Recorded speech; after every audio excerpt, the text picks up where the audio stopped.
This conference will now be recorded. Okay, fantastic. So my name is Melinda. As I said earlier, I'm with Travel Central, and so we welcome you here.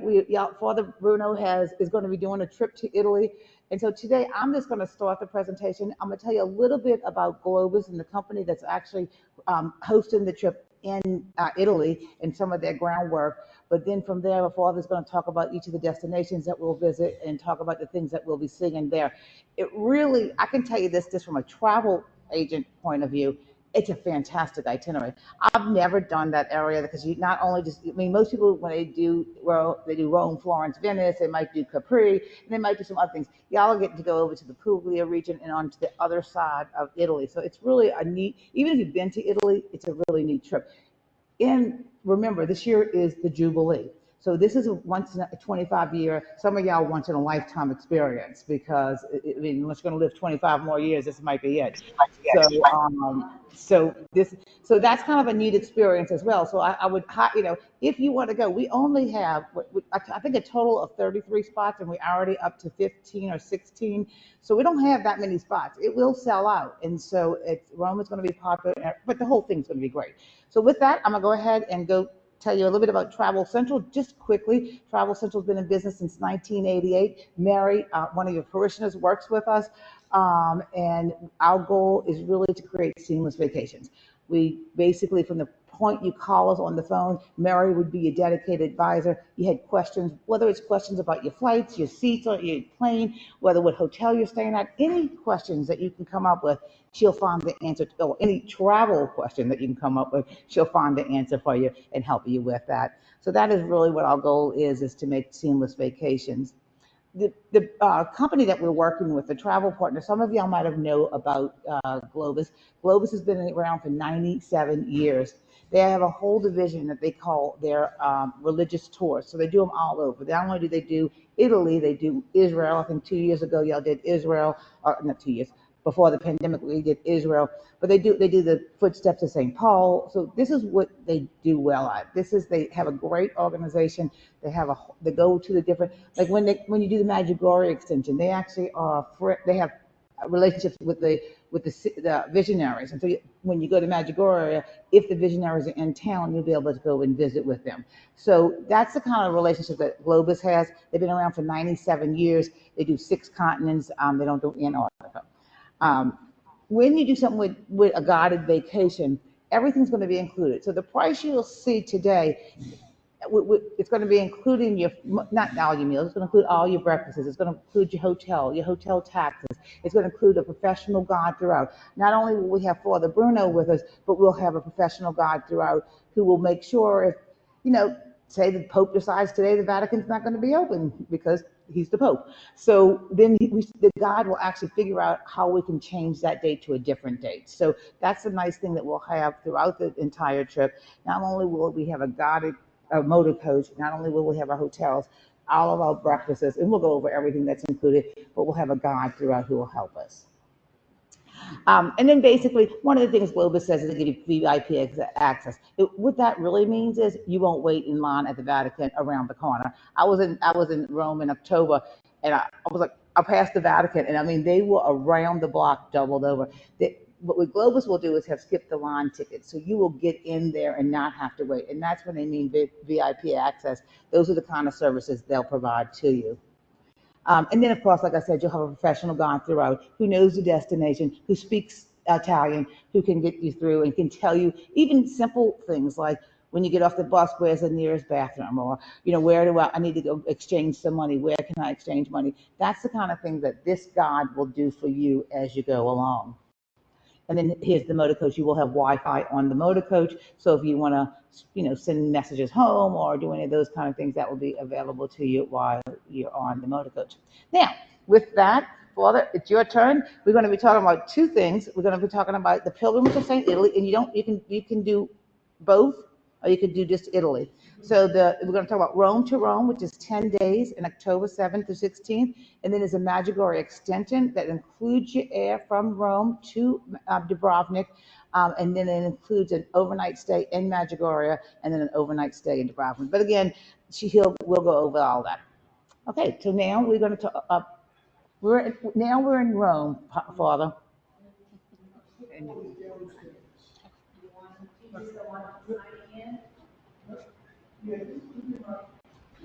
Looks great. Yeah. See, I think it's recording. Okay. Okay, hold on 1 minute. We're going to start. Okay, I think that's the recording right here. I think. Well, I stopped it and stopped, so I'm going to press it again. Right. For those of you online, we have just taken a little, not even a tech break, it's a clipboard break. I'm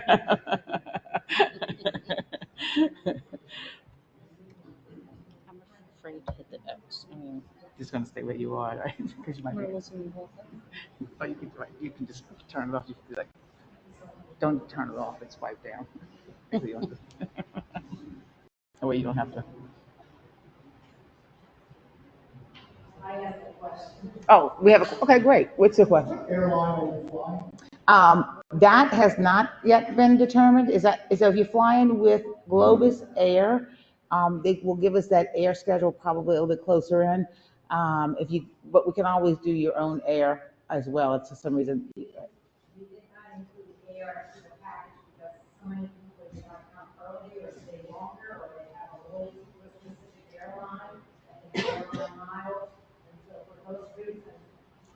So fun. It's just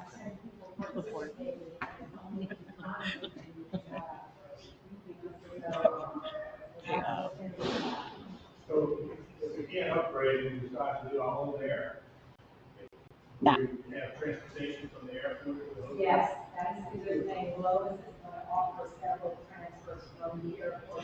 They'll give us certain times that they'll pick up. So they'll like normally, and they know what times the flights get to Rome.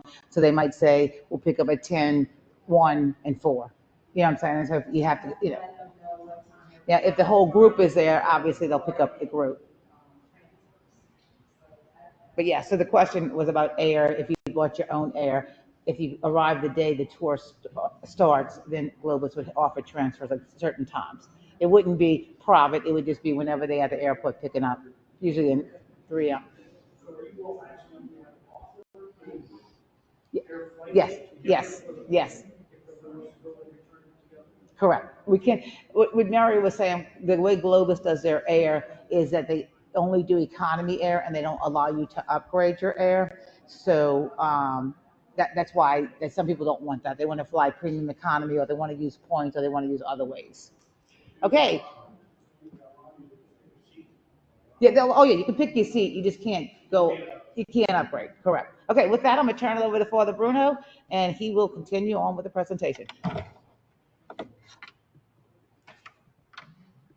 All right, I'm sorry about that, folks. I was so concerned that we wouldn't have the peanuts up here that I forgot the actual notes that I needed to actually tell you about this trip. This is an awesome trip we're going on, y'all. And I would say trip, I know Miss Melinda said a couple of times how they do vacations really well. But vacation is not a good word for this. Yeah, it's a vacation-like experience, but this is a pilgrimage. There's a vast difference between a vacation and a pilgrimage.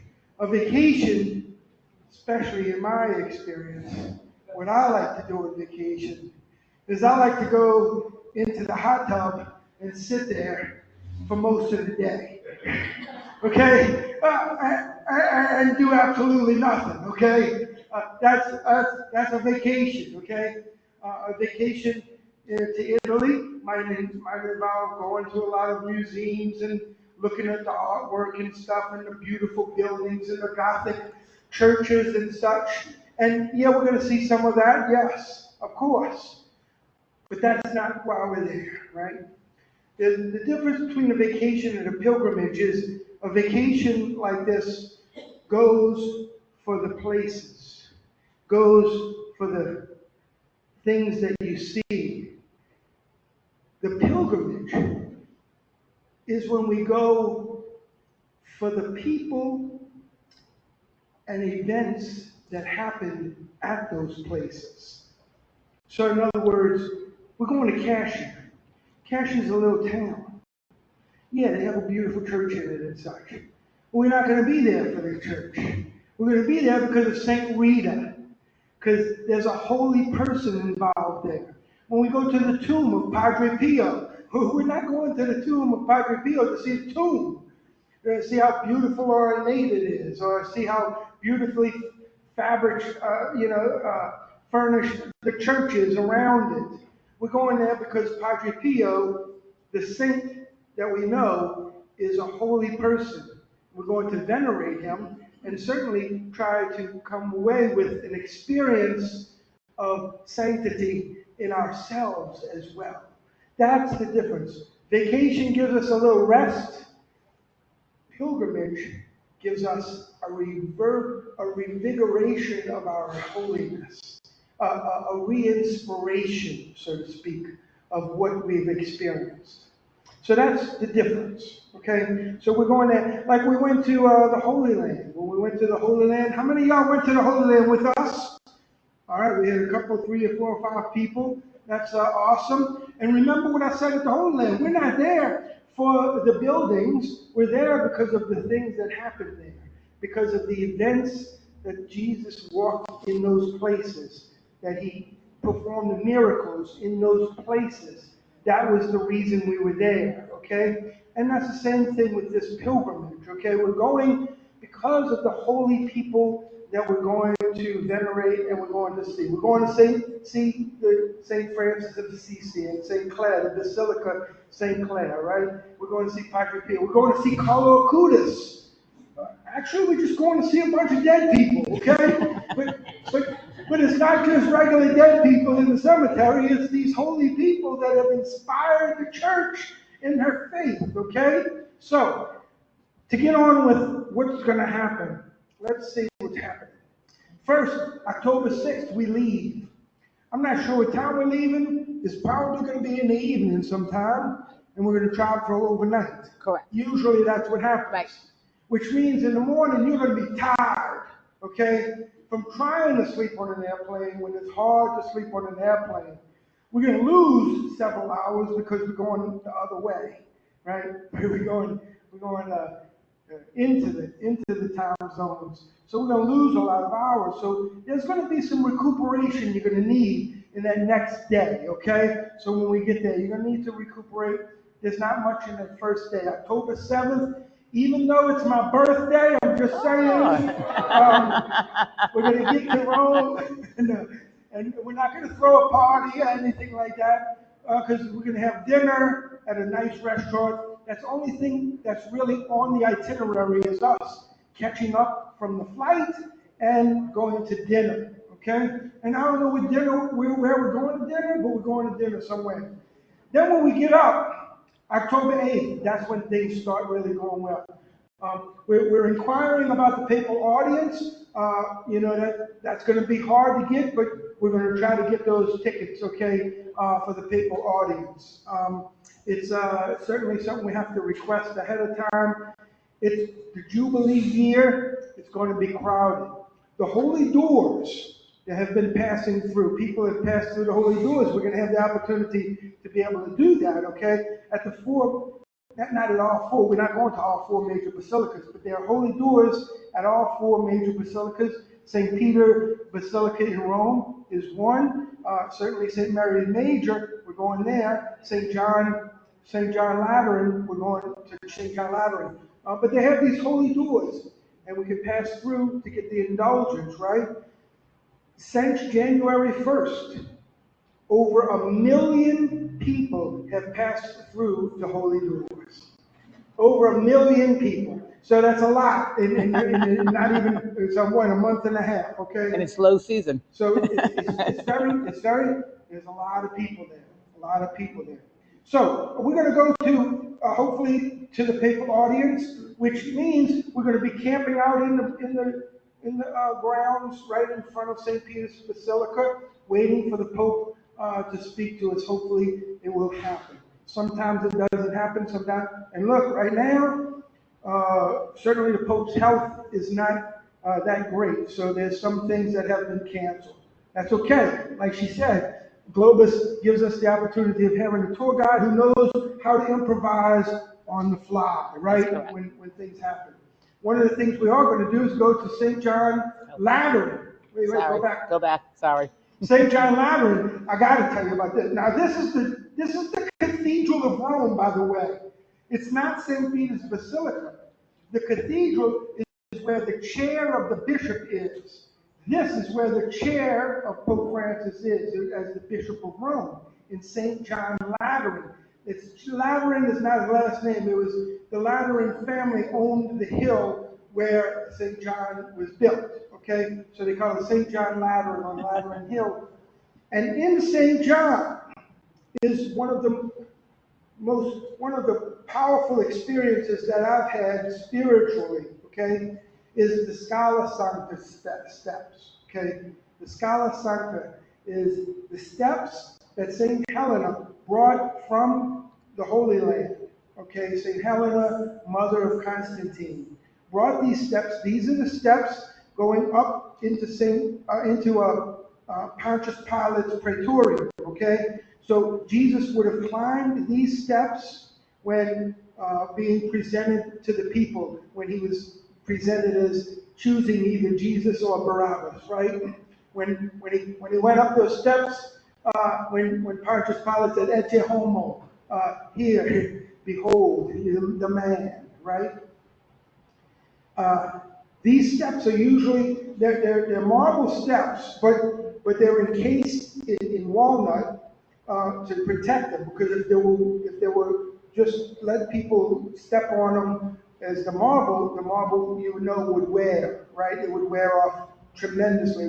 There wouldn't be nothing left to them right now, okay? But they put a wooden coat over it, and they have holes where there's a glass and there's holes so you can see the steps themselves. Now, usually these are 28 steps, and they're usually traversed on your knees while you're praying the sorrowful mysteries of the Rosary, okay? And I went up there. Now, look, if you feel like you can, because I was a young man when I went there. That was almost 20 years ago, okay? But I got up there, and I was on the 4th or 5th step on my knees, and I was like, oh, this hurt. this ain't feeling good at all, okay? But then I looked up, and about 25 steps up is an old Italian woman up there. She probably does it every Friday, okay? I'm thinking to myself, I can't whip out now. I got to keep going, right? So I did keep going. It was a beautiful experience. In tears, by the way, I went. And then we're going to go to St. Mary Major Basilica. Okay, St. Mary Major is one of the 4 basilicas. It's the first major church that was built in honor of Mary in the Western world. Okay, you're talking about the 4th century. Okay, holy cow, it's a beautiful place. I got to celebrate Mass here. You see, well, that ain't it. That's St. Peter's. But let's say this was St. Mary's. The main altar is something similar. They got a big baldacchino over it. You know, the baldacchino is like a big apron or a big canopy over it, right? And then now underneath though, there's a place you can go where St. Peter's bones are displayed actually, right there in St. Peter's. But in St. Mary Major, there's a place you go underneath the main altar where there's another little chapel. And that chapel can fit about 6 people, I guess. Maybe 5 people. It's very small. It's basically the altar, okay, where a priest would celebrate Mass by himself or with a servant, okay? So I had my friend hook me up, all right? So he was hooking me up to celebrate Mass when I went around at different places. And he brought me under the main altar at St. Mary Major. And I celebrated the Mass. I was a new priest by then. It was 2006. So celebrated the Mass. And then afterwards, after I took off everything, we got everything squared away. He goes, you know, that altar was where St. Ignatius of Loyola celebrated his first Mass. I was like, I'm glad you didn't tell me that beforehand. I might have had trouble saying mass, okay? Yeah, so that's what I'm saying. The people that were there, that are there at the places we're visiting, that's what's important. Not the gold stuff. Don't get caught up in the stuff. Recognize that we're there where saints live, where people can inspire us. So then we're going to move on. The next day, we're going to Castel Gandolfo, which that's just the place where the popes spend their summers, right? The summer residence of the pope usually is a nice place. The gardens are some of the most beautiful in the world. In the world. I mean, the gardens are just immaculate. So don't get too caught up into how much money is being spent on these gardens in the Vatican, right?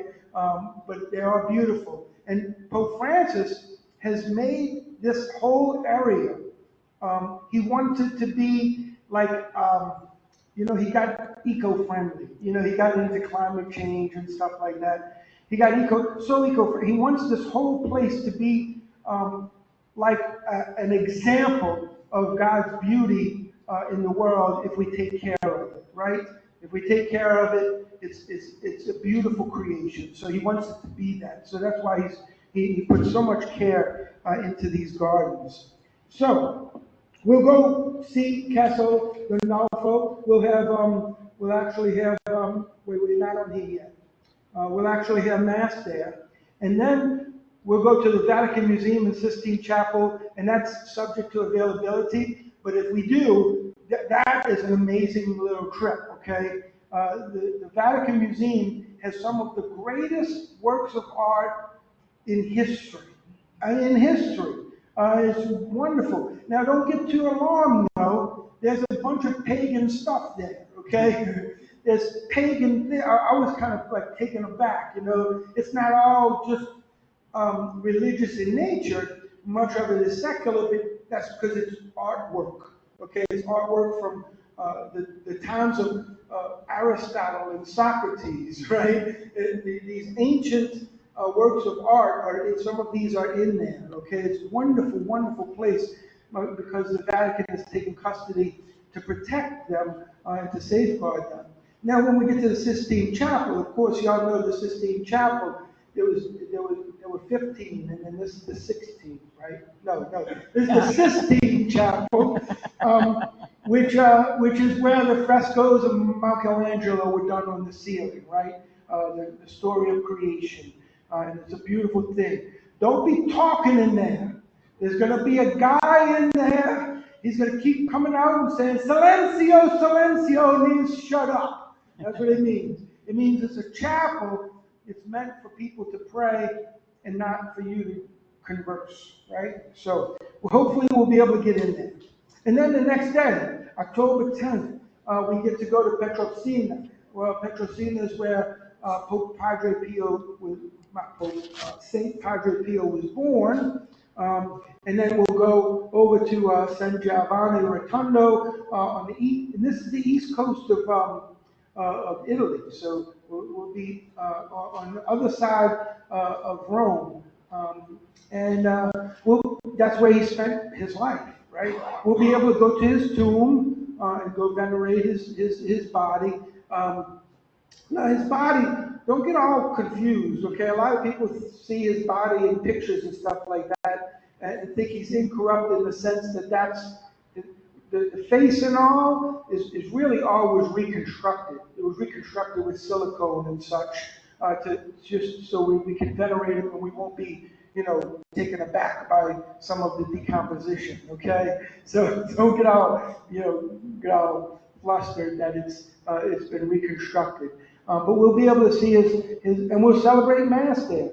You see, you notice the tone, you notice the rhythm of life in a pilgrimage. In vacations, many times, we don't even go to Mass, right? We don't go to Mass on a Sunday sometimes, on vacation, right?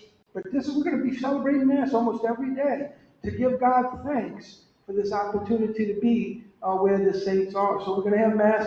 I'm also going to have, by the way, each day, I'll have some opportunities, and it'll be voluntary to come together if you want to pray the prayers of the church called the Liturgy of the Hours, because I have to pray them anyway. So I'm going to invite y'all to pray them with me if y'all want, and I'll have them ready to go for each morning and evening at least. So the next day, after we have a nice dinner, we'll still go October 11th. We'll go to come around San Giovanni Rotondo more. We'll see there's an old church and a new church. You know, we're going to see Padre Pio's tomb, his cell, his what is the word I'm looking for? Do you have it there? Oh, the confessional, because he spent a lot of time in the confessional. And I'll offer confessions. That's a good place for me to offer the sacrament of reconciliation there for you guys. If y'all would like to do, we'll set it up in some kind of way. Also, we're hoping to go from there to that shrine of Monte Sant'Angelo, which where St. Michael the Archangel supposedly appeared at one point or another in the late 5th century. Then we hopefully will do that candlelight procession. If they have it, that'd be a nice touch to do the candlelight procession at San Giovanni. We'll have dinner there too. The next day is going to be one of my favorite days. It's going to be awesome, okay? Because we get to go to Lanciano. Mr. Pat, if you could, can you pass that out for me? I'm passing you a little something to reflect on. Lanciano is home of one of the most extraordinary Eucharistic miracles in the church's history. And I'm passing you out a little paper with that history on it, with a little summary of what happened in Lanciano when a Basilian monk, not Brazilian, but Basil from St. Basil. So St. Basil the Great, by the way. And his order, there was a monk who was doubting the Eucharist, doubting the real presence of the Eucharist, and he went to celebrate Mass. Lo and behold, at the consecration, it didn't just transubstantiate, the whole thing became a piece of flesh. And the blood in the chalice became formed and coagulated into little globules, okay, globules of blood, okay, which they decided not to eat, not to consume. So he kept it, and he let the people come and see what's going on, right? They kept it.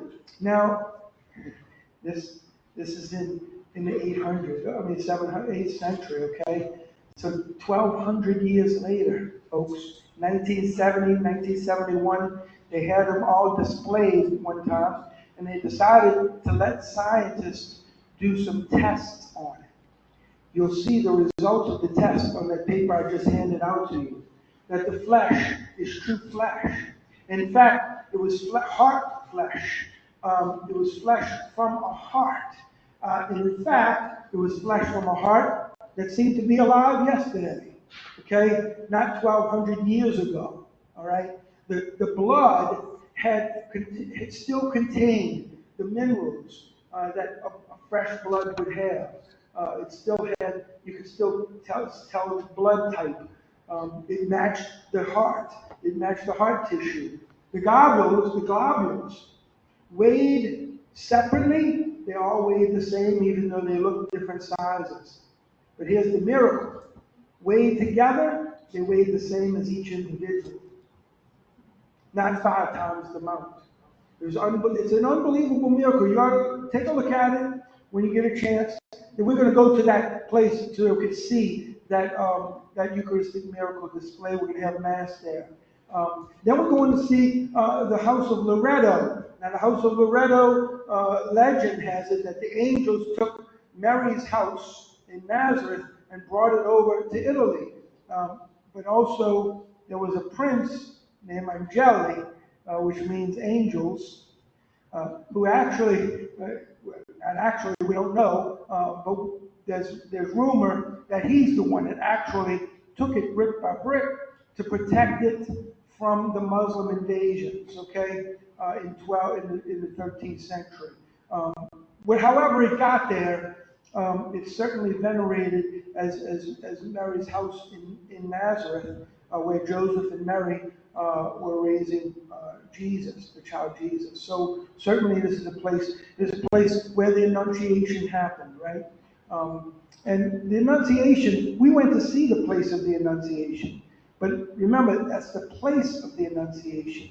The church built around it was one of maybe the fifth church that's built around it, because the other ones are buried because of natural disasters or invasions or whatever. But the place is still venerated as the place where the Annunciation took place in Nazareth. But this is the house, and it's been built over many times as well, because it's been destroyed. So, but we're going to go to that place. And then we're going to make our way to Assisi to go see St. Francis and St. Clare. We're going to have dinner and then go to bed, because the next day, that's when we're going to go to those basilicas where St. Francis is said to have founded the Order of Friars Minor.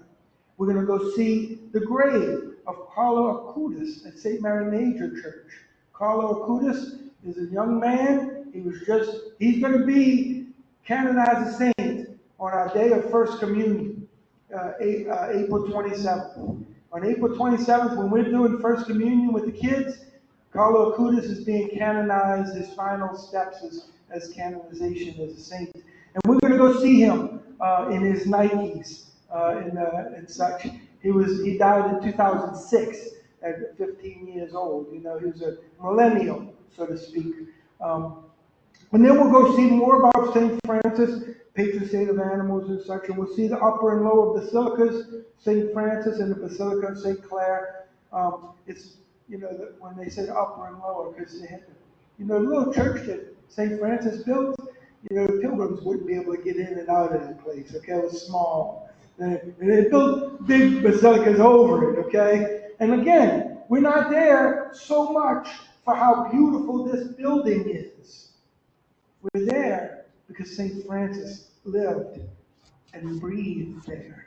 And St. Francis is somebody that we can certainly learn from and certainly become holy through his intercession.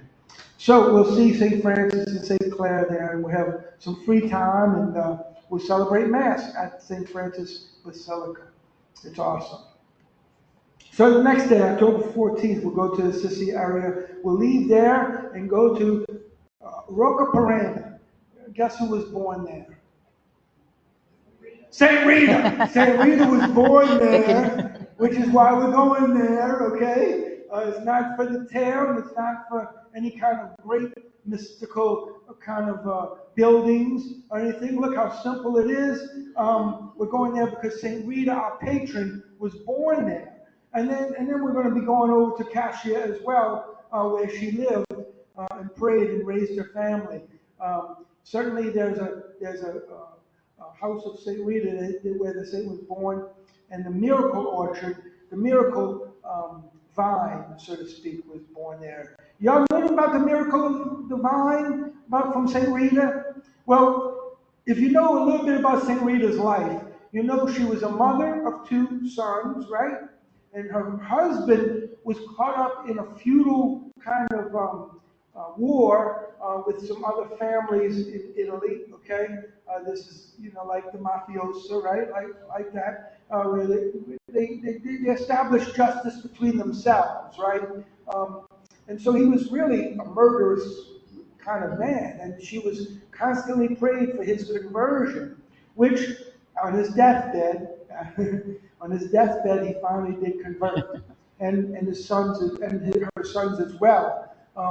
But as a widow, she later on, after her kids were raised, she entered into the St. Augustine monastery. Augustine monastery, became an Augustinian nun. She then received the gift of partial stigmata. You know, St. Padre Pio had the full stigmata, he had his hands, and St. Francis of Assisi had all of the wounds, 5 of the wounds of Christ, okay? But St. Rita got a thorn. She got one thorn in her head right here. And it's depicted in many of her pictures of St. Rita. And one of the things that happened in this convent where she was with the sisters, one of the Mother Superior, sometimes, they didn't act very nicely towards their novices and such. They would give you, some, excuse my language, crap duties sometimes. So she made St. Rita go and plant a stick, just to go through the turmoil, just to go through the toil of planting a stick. Well, it turned out that that stick grew, even though some of her fellow nuns were making fun of her as she would plant, as she was obeying a Mother Superior to go plant the stick. They were making fun of her. And that stick grew into a vine that created the whole orchard. That we're going to go see where that orchard was at one time. So she's certainly the patron saint of impossible causes. October 15th, we go back to Rome. We arrive and celebrate Mass again. I know, we're going to go somewhere near church, near the hotel, and celebrate Mass. There's churches everywhere in Rome, okay? If you think New Orleans is big, where the churches everywhere, where you can go to 9 churches on a Friday, you go more than that on a day in Rome to go to the churches. They're everywhere. We're going to find a church, and we're going to have Mass, and we'll conclude our time in Rome with a beautiful restaurant and savor a wonderful dinner. Oops, sorry. After Rome, the next day, many of us might leave. But I'm hoping you guys might extend your pilgrimage because the extension brings us right over the sea to Dubrovnik and Medjugorje. And that's where we'll go for the rest of our time on those excursions. To Dubrovnik. Dubrovnik is a beautiful little town. It's a small, quaint town. So, it's not going to be like Rome at all. But we'll go to Medjugorje from there. And certainly, Medjugorje is not, one of those approved apparitions of the church or anything, but it's certainly a place we can go venerate and certainly become more holy ourselves because of our time there, right? It's a time when we can go and honor our Blessed Mother. I don't know, there might be a miracle of the sun there. I don't know. I'm not going to discount Mary. She's pretty powerful, okay? But we'll go to St. James Catholic Church and see the weeping statue of Jesus crucified, and Father Slovako's grave and Adoration Chapel. We'll celebrate Mass. We could probably play a few rosaries there. That's what they do. They like to do the rosary a lot. Okay, we probably won't do as many as they do during the day, but we'll do a few rosaries while we're there to pray for our Blessed Mother's intercession. And then when we leave Medjugorje, we'll get back to Dubrovnik and we'll go to that castle, which is the Pearl of the Adriatic. I don't know much about the castle. I can't tell you too much about that castle, but certainly it's been venerated and visited many times. And then we'll come home. Yeah, there you go. Holy cow. Then you'll need a vacation from your pilgrimage, okay? You'll need to plan the vacation time after the pilgrimage. So now it's just that's questions. Where we are. Questions? Any questions anybody has? Yes. I know you have to have a certain number of people for each of the trips. 30. Pretty sure you're going to have the whole I think we already have 20. So yes. for the second. Oh, for the Medjugorje, I don't think we need to have as many for Medjugorje as we need to have for the Italy section. Oh yeah. Mary, how many people do we have currently signed up for the Italy? I have about 23. Okay, 20. Oh yeah, so we had 23. So that's the Italy part. So it's tight, guys. Let's get on. And then. About 15 for Medjugorje and 20 for Medjugorje. Okay. So we can have a few more, but we have to have at least 20 for Italy we should have 30 for the price to be quoted. So we had 23, so we good. We're almost there, and there's quite a few people in Friday that haven't signed up yet, so And after that presentation, I don't know how y'all couldn't want to go. I'm telling you, I'm ready to go. If I wasn't going somewhere else, I'd be there. That was fabulous. Go ahead. Where's the hotel in Rome? It's going to be in Central. I'd have to go look and see what hotel it is. They always will tell you this hotel or similar, but it's going to be in Rome, like in the center of Rome. It's not going to be out on the outskirts. on the flyer, they say hotel, such like, they name up hotels.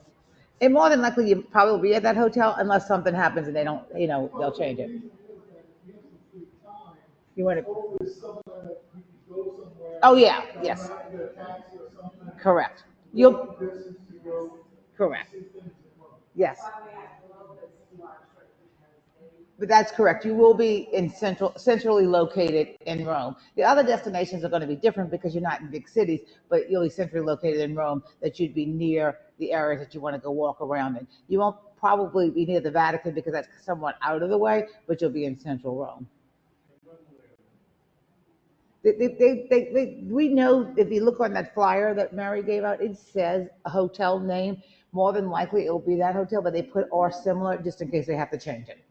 So it would be that the hotel listed on the flyer is probably accurate unless something changes, but then they'll let us know that.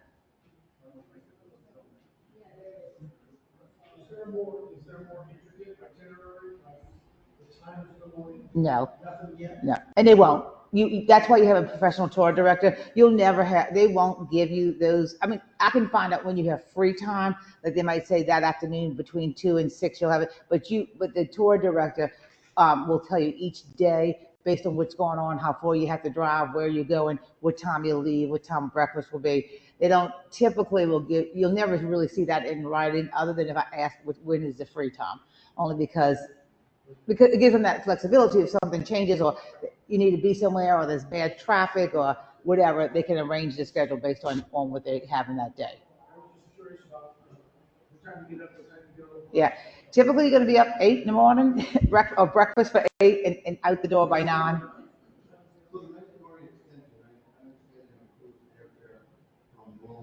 Yes, it does. No, you're going to fly home. You'll fly home from Dubrovnik. No. No, we would do a round trip ticket for you, depending on where you're flying in and out of. So if you were flying into Rome and out of Dubrovnik, your airline ticket would be into Rome and out of Dubrovnik. Correct. Right. Correct. So yes, we would. Yeah. So your ticket would be international. Correct. Oh, yeah. Right. Well, no matter who you book it through, we'll make sure you'll know where you can fly. Where to fly out of. Yeah. No, we're not going to do 2 one-ways. You'll do a round trip. You'll just do a round trip out of different cities. Yes, yeah. You'll do a round trip, but not a round trip out of the same cities. A lot of you see that lunch is going to be on our own. Correct. But it doesn't show what time we have lunch. Correct. So it's like we go to church and go, okay, now you got an hour and a half to go find something to eat and leave it somewhere. Correct. Now, again, if you've never been on a guided vacation, the way they work it on a guided vacation, that guide will tell you the day before. She'll get before you get off that motor coach in the evenings, she'll say, this is the plan for tomorrow. This is what time we're leaving. This is time of breakfast is going to be. This is where we're going to go. So you'll know the itinerary completely. But she'll be the guide the whole time. They do that just for that flexibility of if they find out something. Like one time I was in London and they had a protest that was not a planned protest. It was just a protest. Well, we couldn't get out of our hotel. So then they had to walk us around to the back streets to find the motor coach somewhere else. But the guide handled all that. So that kind of stuff will happen. But that's why you'll have a professional guide throughout who will have arranged all that. She'll coordinate with Father too, what time mass is. They'll say, okay, well, this is the time the mass. Because again, you go on churches over there and you have to, whatever their church is doing, she'll work with the church to find out and say, okay, well, here's what time mass is. And you'll know all that prior to the day before, the day before you actually do it. I mean, she'll give you an overview. She'll be with you or him will be with you the entire time. but they will plan each day as they go.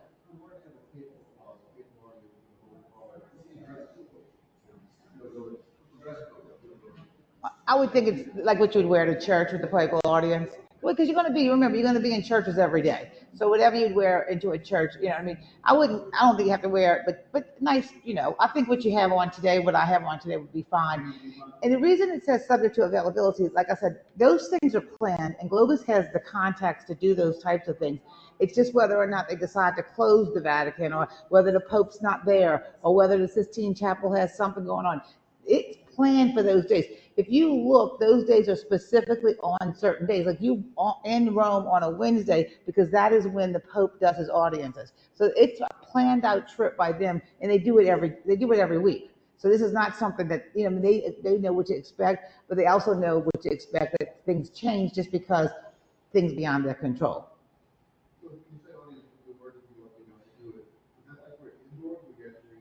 No, you go out into St. Peter's Square. You ever see where the Pope comes out and he comes? Yes, that one. Right, and does the blessing. Right, so it's right.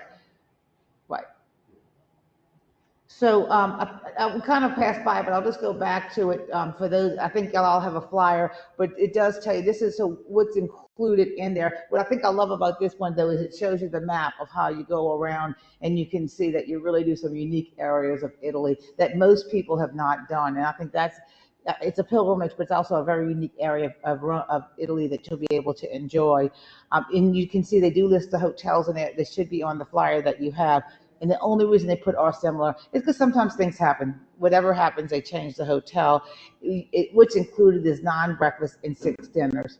So the rest of the dinners would be on your own. And again, the guide will tell you where, like you could go, either you could eat in the hotel or you could speak to the guide and she'll say, oh, go to this restaurant here or go to this restaurant there. Or you could go online and say, oh, I heard about this place and that's where I'd like to go.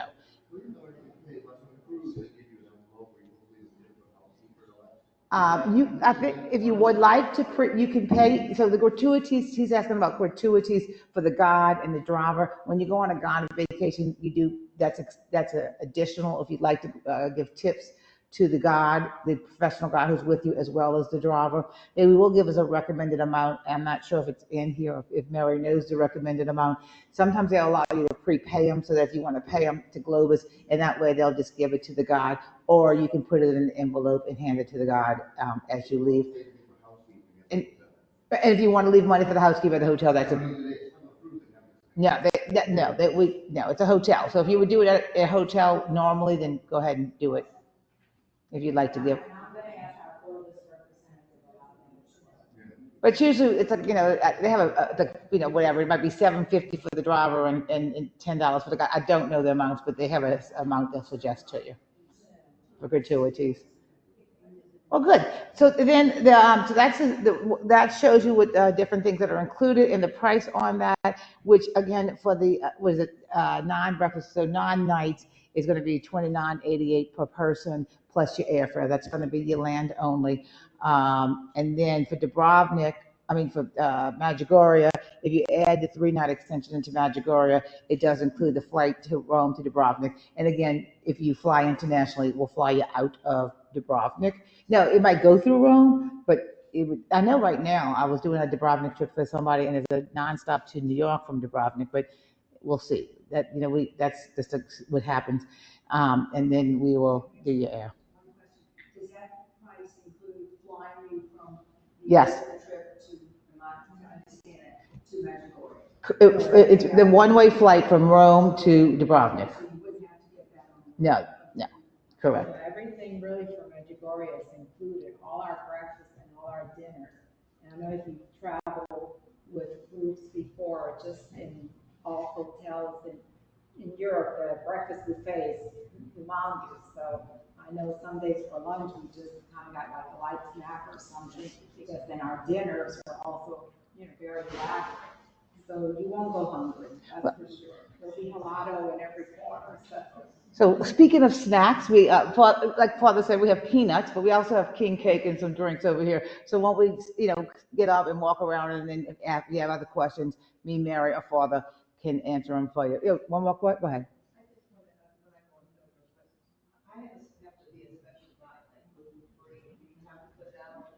I would put that on the form, and again, I would put it on your form, and then I would let your tour guide know, and she'll let the restaurants know in advance. And she'll ask those kind of questions when you're on the bus. Are there any, like, if there's certain meals, she'll say, here's what your choice is, or anybody vegetarian. I mean, that's the cool thing about going on a guided vacation. That lady will, I mean, she is not a miracle worker. You're going to go see a lot of saints, but she will make things happen, you know, and if you ask her to do her best to make you as comfortable as possible. On the insurance, the travel insurance, the 359, you have it for both the Italy and the. Is that for both Italy and Medjugorje? But actually, the price now is $399. That's the one price for the two. It's for Medjugorje and Italy? Exactly. Yes. It includes both, and also your airfare, whether you book it through them or not, it will also include your air. So it's a pretty good deal. Yeah, that is a good deal for insurance. Well, fantastic. Medjugorje has a separate price. Separate. It's a $359 for Medjugorje also. Is that in addition to this $359? The insurance? So it's The travel insurance? too? It's $399 for both. What if you go to? So that they will adjust the price once we have our final the insurance price. It will probably be lower than $399, but I can't. So $399 for both. You don't know what it is if you don't go to Medjugorje. Well, it's gonna cover both trips. It may just still be $399 for Italy, but more than likely, depending on what number. We can find that out for you. That's a simple, Mary, we can find it out. That's not a problem. Why don't you write that down and we can ask the question? Not a problem at all. Not a problem. Okay. Okay, well, thank y'all. I hope y'all enjoyed it. Like I said, I truly was impressed. I think it's a fantastic pilgrimage. I think it's a part of Italy that most of y'all will never go to unless you go with this. And then even if you would go to those destinations, you really, without going on a guided tour and without going with Father Bruno, you wouldn't really know what you were seeing and enjoying. And I just think that's fabulous. So again, Mary's here, I'm here, and Father Bruno's here. Any question we can't answer tonight, it's not a problem. Just give us your name and phone number and we'll get the answer and call you back.